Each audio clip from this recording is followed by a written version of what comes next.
오늘 이 고린도전서를 기록한 사도 바울은 본래는 예수님을 극렬하게 미워하는 사람이었습니다.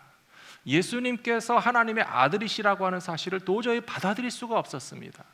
자신의 지식과 판단력을 가지고는 인간은 하나님의 피조물이고 하나님은 전능하신 하나님으로서 인간과 사람이 하나가 된다라고 하는 사실을 도저히 이해할 수가 없었기 때문에 하나님의 아들이라고 하는 분이 내 눈앞에서 예수라고 하는 인간으로 나타났다라고 하는 사실이 받아들이는 것은 사실 어려웠을 것입니다. 하지만 사도 바울이 예수님에 대해서 반대한 것은 단지 믿기 어려워서가 아니고 예수님의 말과 행동 자체에 대해서도 이해할 수 없는 부분이 너무 많이 있었기 때문에 사도 바울은 예수님에 대해서 반대하고 예수님을 믿고 따르는 제자들을 핍박할 수밖에 없었습니다. 그 이유가 어디 있는지 아십니까?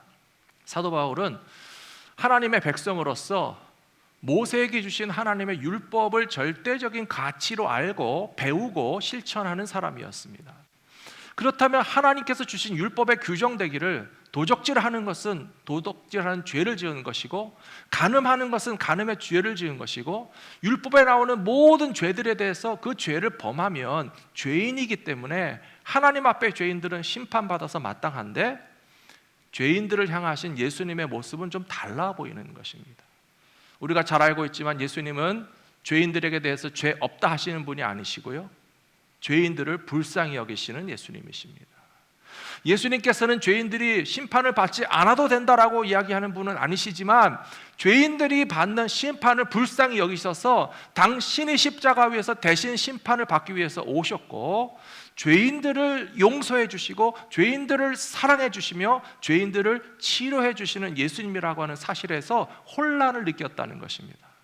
하나님의 아들이면 하나님과 똑같은 입장에 있으셔서 하나님의 율법을 범하는 자들을 죄인이라고 혼내키시고 그들을 정죄하시고 바로잡는 일만 하시면 좋겠는데 하나님의 아들이라고 주장하시는 예수님께서 하나님이 주신 율법과 좀 달라 보이게 죄인들을 용서하시고 사랑하시고 그들을 위해서 죽기까지 하시겠다고 하는 사실이 이해되지 않아서 받아들일 수 없기 때문에 예수님을 만나기 전에 사도 바울이 예수님에 대해서 반역하고 또 미워했던 것은 우리가 어느 정도 이해할 수 있는 부분이 있다라고 말씀드릴 수 있겠습니다.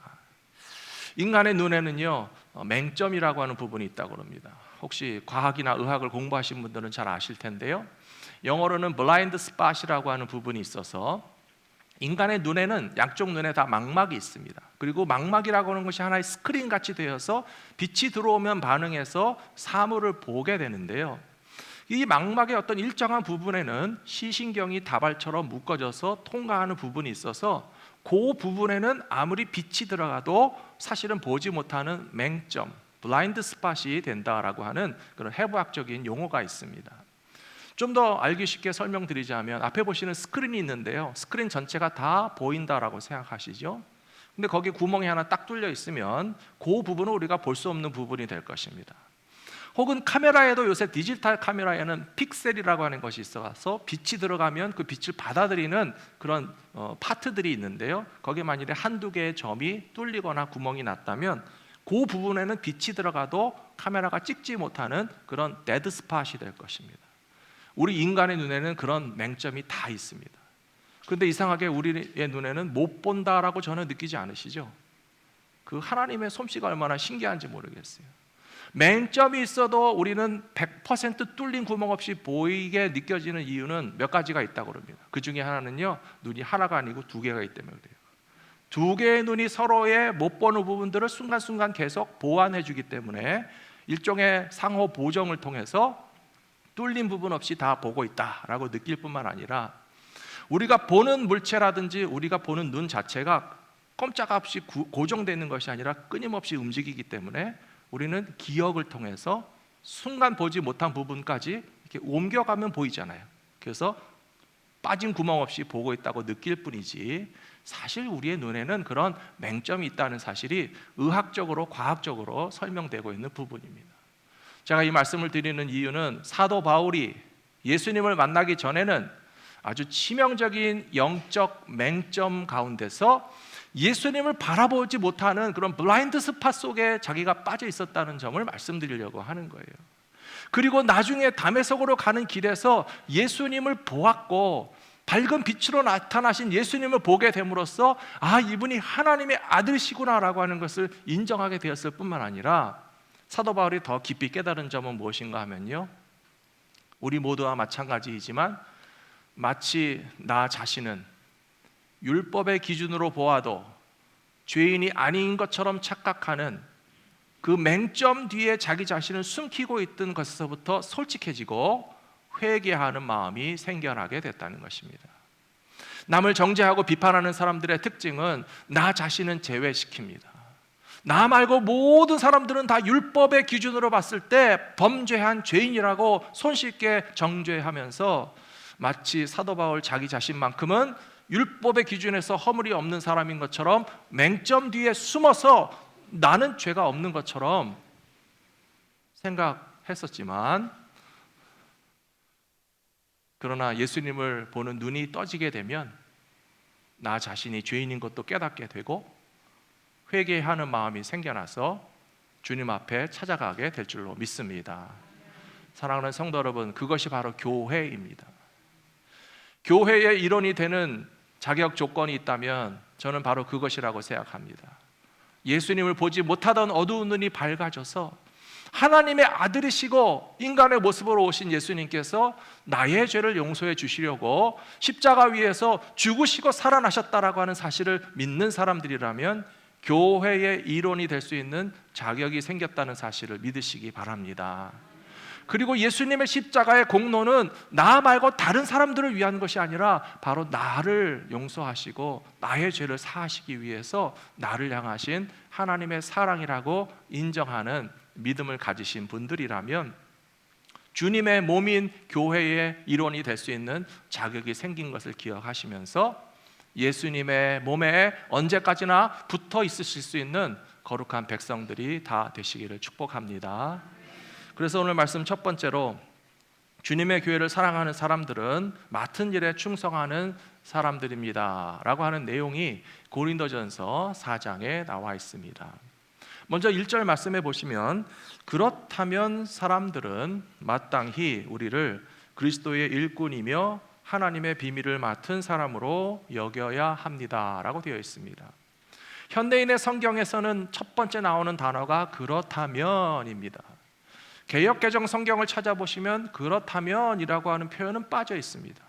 하지만 앞에 뒤에 문맥을 연결해서 보시면 그 앞에 3장 마지막까지 나왔던 내용과 연결해서 4장으로 넘어가면서 그렇다면 이라고 하는 의미가 연결되는 거라고 볼 수 있는데요, 무엇을 의미하는가? 제가 이미 말씀드렸습니다. 예수님이 나의 구원의 주님이라는 사실을 믿는 사람들이라면, 성경 보여주십시오. 예수님께서 나를 위하여 십자가에서 죽으시고 부활하신 하나님의 아들이시라는 사실을 믿는 사람들이라면 우리를 그리스도의 일꾼이며 하나님의 비밀을 맡은 자로 여겨야 된다라고 이어지고 있는 것이고요, 나 같은 죄인을 위하여 예수님께서 죽으시고 부활하신 사실을 믿는 사람들이라면 그렇다면 하나님의 용서하시는 은혜의 복음의 비밀을 맡은 자로 여겨서 교회 안에서 교회 안에 충성하는 믿음의 길을 걸어가는 것이 당연하다고 연결시켜서 이 편지를 쓰고 있는 것입니다. 두 번째 2절의 말씀은 교회 다니신 분들은 너무 잘 아시는 말씀인데요, 이런 것을 맡은 사람에게 요구되는 것은 충성된 자로 인정을 받는 것입니다. 우리가 알고 있는 구절에 뭐라고 표현되어 있죠? 맡은 자에게 구할 것은 충성이니라. 수도 없이 많이 들어보셨잖아요. 교회에서 직분 받으실 때마다 맡은 자에게 구할 것은 충성이니라 라고 하는 말을 많이 들어보셨을 텐데요, 그렇다면 충성이라고 하는 말의 의미는 무엇이겠습니까? 저는 쉽게 풀어서 설명하자면 충성이란 진실하게 사랑하는 것이라고 말씀드리고 싶습니다. 한번 따라해 주시기 바랍니다. 충성이란 진실되게 사랑하는 것이다. 그렇지 않습니까? 우리 한국 사람들은 때때로 충성에 대해서 오해하는데요, 충성에 대해서 무조건적인 복종이라고 생각하는 분들이 있습니다. 충성에 대해서는 강요되고 강압적으로 네가 싫든지 좋든지 무조건 복종해라고 하는 것을 충성이라고 생각하시는 분들은 충성의 진짜 의미를 좀 이렇게 오해하게 만드시는 잘못된 개념이라고 생각합니다. 충성이란 진실되게 사랑하는 것입니다. 직장 생활도 마찬가지입니다. 많은 분들이 직장에서 충성하시기도 하시는데요, 어떤 분들은 생각하시기를 직장에서 충성하게 만드는 길은 월급을 많이 주는 수밖에 없다, 그런 생각들을 하시더라고요. 근데 월급 받으면서 생활해 보신 분들은 아실 텐데요, 만족하는 분이 또 없습니다. 나의 존재 가치나 내가 하는 일에 비하면 우리 회사에서는 나를 너무 몰라줘. 내가 얼마나 일을 많이 했는데 내가 일한 것만큼 흡족하도록 월급을 받아본 적은 한 번도 없어. 그렇기 때문에 나의 존재 가치를 인정해주는 회사가 있고 나에게 더 많은 월급을 주는 회사가 있다면 당연히 우리는 옮겨갈 수 있다고 생각하는데요, 그것은 충성하는 마음이 아니라고 하는 것도 여러분들 아실 것입니다. 그럼 어떻게 해야 우리가 소속된 회사에 충성할 수 있겠습니까? 강요도 아니고 합당한 보상도 아니고 내가 일하는 내 직장과 회사에 대해서 진실하게 사랑하는 마음이 있다면 그 회사에 충성하게 되는 법이라고 저는 생각합니다. 사랑하는 성도 여러분, 제가 드리는 말씀은 나의 교회에, 우리 교회에 우리가 어떻게 충성할 수 있겠느냐라고 하는 말씀을 드리는 거예요. 신앙생활은 누구도 강요할 수 없습니다. 억지로 싫어도 복종하라고 강압적으로 신앙생활할 수 있는 법도 전혀 없습니다. 예수님께서 나를 위하여 죽으시고 부활하셨는데, 우리에게 생명과 구원을 주셨는데 어떻게 하면 주님께 받은 은혜와 사랑에 진실한 마음으로 사랑하여서 갚아 드릴 수 있을까라고 하는 마음을 가지시게 된다면 주님의 몸인 교회 안에서 충성하시게 될 것이라고 저는 믿습니다. 우리 성도님들도 마찬가지실 거예요. 혹시 모르시는 분을 어느 사회에서 만나셨는데요, 서로가 크리스찬이라는 사실을 알게 되면 보통 주로 나누는 자연스러운 대화가 어느 교회 다니십니까? 라고 묻지 않습니까? 그런 대화 많이 해보셨을 텐데요, 재미있는 것이 큰 교회 다니시는 분들은 어느 교회 다니시냐고 물어보면 기다렸다는 듯이 어느 교회 다닙니다 라고 아주 자랑스럽게 얘기합니다. 그 교회 목사님이 또 유명한 분이시면 우리 교회 목사님이 어떤 분이신데 모르세요? 라고 하면서 자랑하기도 합니다. 또 반대로 어떤 분들은요, 어느 교회 다니세요? 라고 물어보면요, 우리 교회 조그만 교회라서 교회 이름을 말해도 모르실 거고 우리 목사님 유명하지도 않아가지고 아마 모르실 거예요 라고 하면서 어느 교회 다니는지 선뜻 말하려고 하지 않는 분들을 만나게 될 때도 있습니다. 사랑하는 성도 여러분, 교회는요 예수님의 몸입니다. 이 지상에서는 지역교회도 있고 이름을 붙인 교회도 있고 큰 교회도 있고 작은 교회도 있을 수 있지만, 우리가 그리스도인이 되었다라고 하는 것은 어떤 세상에 존재하는 교회 때문에 그리스도인이 된 것이 아니고 예수님의 몸이라고 하는 교회에 소속된 신앙이라고 하는 신앙 고백을 가지고 있다면, 지금 현재 내가 소속된 이 지역과 이 지상의 교회가 어떤 교회라고 해서 내 교회가 크다고 해서 뻐기실 것도 없고요, 내 교회가 작다고 해서 부끄러워하실 것도 없고요, 우리는 예수 그리스도의 몸인 교회에서 한 몸 된 형제와 자매와 구원받은 백성이라고 하는 사실을 기쁨과 감사로 당당하게 고백하실 수 있는 저 여러분들이 되시기를 부탁합니다. 두 번째 5절 말씀을 보시면요, 이런 말씀이 나와 있습니다. 그러므로 여러분은 최후의 심판 때까지 아무것도 판단하지 말고 주님이 오실 때까지 기다리십시오. 주님이 오시면 어둠 속에 감추어진 것을 밝혀내고 사람들의 마음속 생각을 드러내실 것입니다.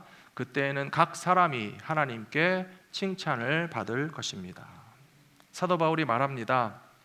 주님 다시 오실 때까지, 최후의 심판 때까지 누가 잘했다 못했다 판단하는 일을 하는 것이 아니고, 주님 다시 오실 때까지 우리는 각자가 칭찬받는 믿음의 생활을 하면서 기다린다면 예수님 다시 오시는 그날에 하나님 아버지 앞에 잘하였도다 칭찬을 받게 될 것이고요, 저는 이 자리에 계시는 모든 성도들도 또한 주님의 종들도 사람의 판단에 흔들리지 마시고 하나님 앞에 칭찬받는 성도의 길을 끝까지 달려가실 수 있는 믿음의 백성들이 되시기만을 간절히 부탁드리겠습니다.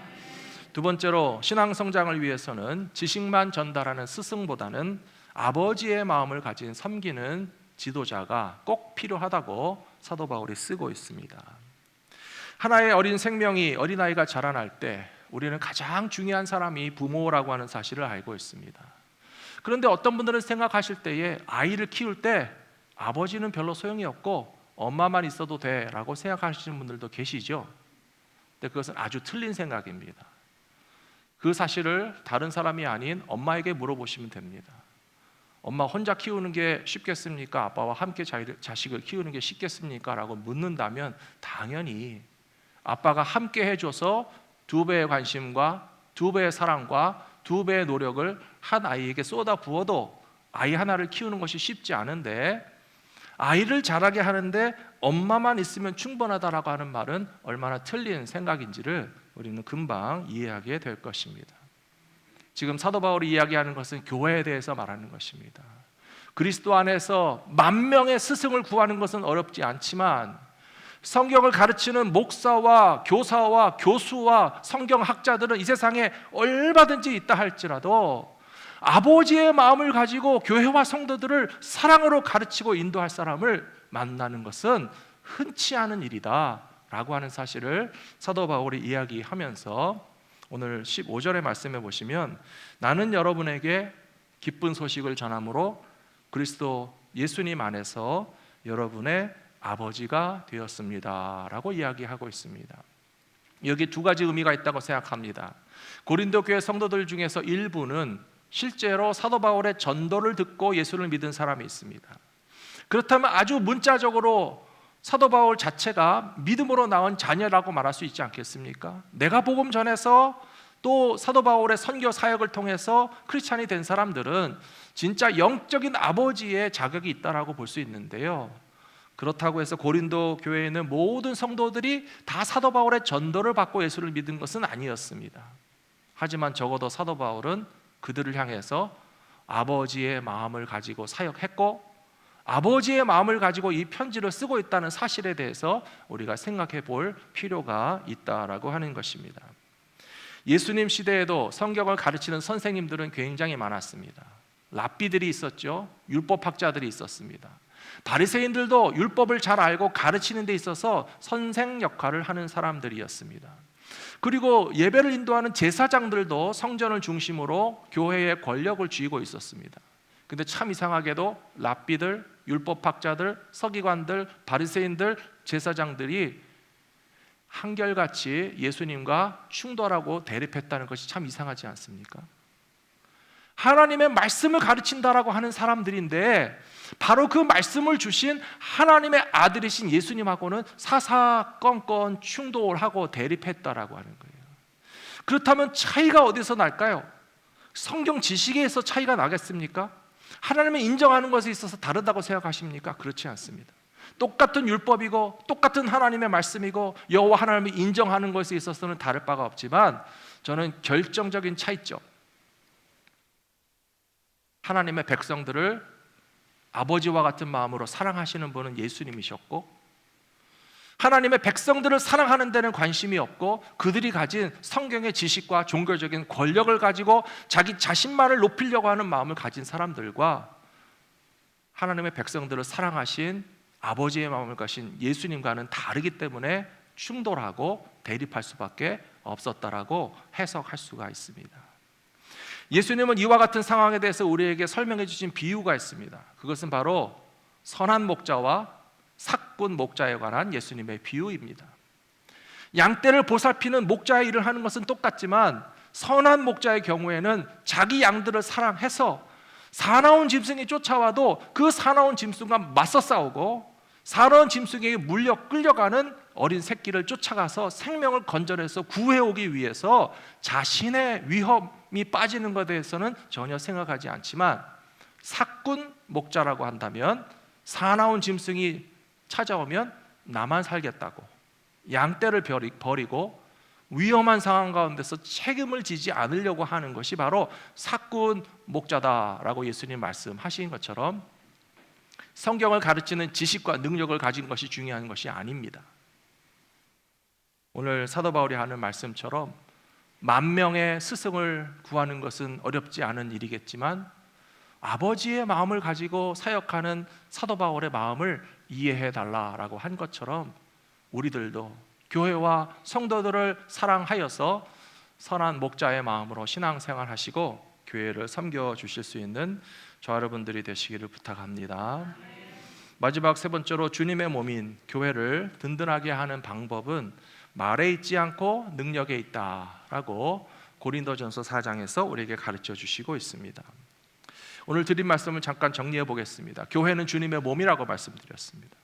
그리고 주님의 몸에 충성하는 방법은 진실하게 사랑하는 것이 충성이라고 말씀드렸습니다. 그러면 마지막 세 번째로 진실하게 사랑한다는 것은 어떻게 표현될 수 있는가? 그것은 바로 말이 아니고 행동으로 나타나야 한다라고 사도 바울이 우리에게 가르쳐주고 있다는 사실입니다. 오늘 읽지 않은 본문 말씀 16절과 17절 말씀을 한번 같이 보시면 좋겠습니다. 우리 한번 같이 읽어보실까요? 그러므로 내가 여러분에게 권합니다. 나를 본받으십시오. 이런 이유 때문에 내가 주님 안에서 신실한 나의 사랑하는 아들 디모데를 여러분에게 보냈으니 내가 각처의 모든 교회에서 가르치는 것과 일치하는 그리스도 예수님 안에서의 내 행동 원리를 그가 여러분에게 말해줄 것입니다. 아멘. 여기 행위와 실천에 관한 말씀이 16절과 17절에 나와 있지요. 16절 말씀에 보시면 여러분은 나를 본받으십시오라고 말하고 있습니다. 누군가를 본받는다는 것은 그 사람의 말을 따라한다는 것이 아닙니다. 그 사람의 행위를 보고 그 사람의 행동을 따라하는 것이 본받는다는 의미입니다. 17절의 말씀에서도 디모데를 보내서 자기 자신에 대해서 설명하게 될 때에 그리스도 예수 안에서 나의 행동 원리를 여러분들에게 말해줄 거라고 이야기함으로써 사도 바울은 어떻게 주님을 섬겼고 어떻게 교회에서 봉사했고 어떻게 믿음을 실천하면서 행동했는지를 설명해 드릴 테니까 그렇게 따라서 행해 주시면 좋겠다라고 이 편지를 쓰고 있다는 사실입니다. 사람의 비헤이비어, 행동을 연구하시는 분들이 쓴 책을 제가 잠깐 보았는데요. 그런 말이 있었습니다. 사람들이 하는 말보다 그 사람의 행동과 움직임에 주목하라는 것입니다. 누가 하는 말보다는 그 사람의 행동을 보면 오히려 더 답을 알 수 있다라고 하는 것이죠. 이 말의 의미를 금방 이해하실 것입니다. 예를 들면 어떤 아는 친구와 함께 내가 소개해주고 싶은 좋은 식당이 있어서 그 식당에 가서 내가 주문한 메뉴를 같이 먹으면서 이 음식 어때? 이 식당 어때? 맛있어? 라고 물어보면 그 친구가 뭐라고 대답할까요? 맛있네, 괜찮아, 그렇게 대답하지 않겠습니까? 근데 그 말에는요 진실일 수도 있고 아닐 수도 있다는 거예요. 왜냐하면 우리가 친구가 밥 사준다고 해서 식당에 가서 밥을 먹는데 어때? 맛있어? 괜찮지? 그러면 대부분 긍정적으로 대답을 하죠. 괜찮아, 맛있네, 뭐 나쁘지 않네, 적어도 이 정도 대답하지 에이 맛없어 이게 뭐야, 그런 사람은 없잖아요. 근데 분명히 제가 뭐라고 말씀드렸죠? 말보다는 행동에 주목하시라는 거예요. 그 친구가 그 음식을 정말 맛있게 먹는데 막 반응이 흥분이 됐고 남김없이 대화할 사이도 없이 그냥 싹 비워내고 뭐 더 먹고 싶어서 찾는다면 그 친구가 하는 말보다는 행동을 보니까 여기 진짜 맛있구나 하는 것을 알 수 있고요. 말로는 괜찮네, 뭐 나쁘지 않아 라고 했지만 몇 숟갈 뜨다 말고 안 먹고 있으면 정답은 뭡니까? 안 맛있다는 거예요. 입맛에 맞지 않는다는 거예요. 사랑하는 성도 여러분, 저는 교회에 대해서 말씀드리고 싶습니다. 주님의 몸인 교회를 사랑하십니까? 주님의 몸인 우리 교회를 내 교회요, 우리 교회라고 생각하며 살아가고 계십니까? 아멘을 크게 하셔도 소용없습니다. 말이 아닌 행동으로 보여주십시오. 우리가 말로는 우리 교회 뭐 나쁘지 않아, 괜찮아, 이 정도면 됐지 뭐. 말로는 아쉬운 거 없이 생각하는 듯 하나 우리가 정말 사랑하고 우리 정말 귀하게 여기고 정말 하나님께서 내게 주신 축복의 신앙 공동체라고 하는 생각을 확실하게 가지고 계신다면 사도 바울이 편지 쓴 것처럼 본받을 만한 행동을 하시고 몸으로 실천하고 행동 양식을 보여주심으로써 말이 아닌 행동으로써 우리의 고백이 확실하다는 것을 나타내는 것을 주님이 원하신다라고 저는 믿습니다. 이번에는 어떤 사람이 어떤 친구를 데리고 자기 동네에 있는 크고 화려한 쇼핑몰에 데리고 갔다고 생각해 보십시오. 친구가 멀리서 여행을 왔습니다. 야, 우리 동네에는 이 쇼핑몰 유명한데 정말 크고 하고 화려하고 좋은 명품도 많이 있고 여름에는 에어컨 잘 나오고 겨울에는 따뜻해서 우리 식구들이 종종 여기 쇼핑몰에 가서 쇼핑도 하고 맛있는 것도 먹고 주차도 하고 마음껏 걸어 다닐 수 있어서 너무 좋아. 우리 동네 가까이 있기 때문에 우리 집 앞마당이나 다름없어 라고 말할 수 있지 않겠습니까? 그렇다고 해서 그 쇼핑몰이 진짜 자기 거라고 말할 수는 없겠죠. 그 쇼핑몰의 주인은 어떤 사람일까 혹시 생각해 보신 적 있으십니까? 저는 상상해 봅니다. 쇼핑몰에 휴지가 떨어져 있으면 그 쓰레기를 조용히 주워서 갖다가 버리는 사람 중에 쇼핑몰 주인이 있을 가능성이 많아요. 손님은 화장실에 가서 물이 콸콸콸콸 쏟아지고 있어도 내가 틀어놓은 거 아니면 상관없이 나만 볼일 보고 나가는데요, 그 콸콸 쏟아지는 쇼핑몰의 수도꼭지를 잠그는 사람 중에는 쇼핑몰의 주인이 있을 가능성이 많습니다. 대부분의 손님들은 누구나 제일 가깝고 편한 자리에 주차하려고 하지만 가장 멀고 불편한 곳에 차를 대고 한참을 걸어서 손님들이 불편하지 않도록 배려하는 사람 중에 그 쇼핑몰의 주인이 있을 가능성이 많다라고 하는 것입니다.